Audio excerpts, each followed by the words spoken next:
Hey guys, I'm going to show you how I did this frontal install using Bold Hold Extreme. This is one of my favorite products to use because it gives a really good hold and it's not too shiny, and I mean it just works perfectly. It's not messy. So once that's dried, I lay the frontal down and then I go in to do the baby hair with some mousse. Now, I know a lot of people are thinking, doesn't the mousse make the glue lift up?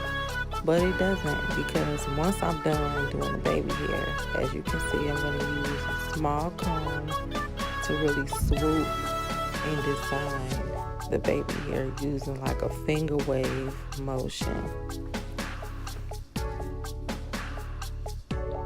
So, I mean, once this is done, she's going to sit under the dryer for about 15 minutes and let it dry and let the bold hold secure and lock in.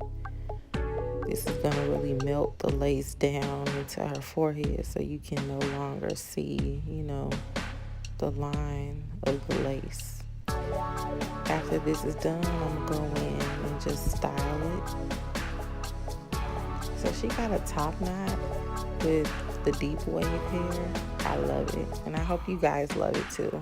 Let me know if this technique works for you.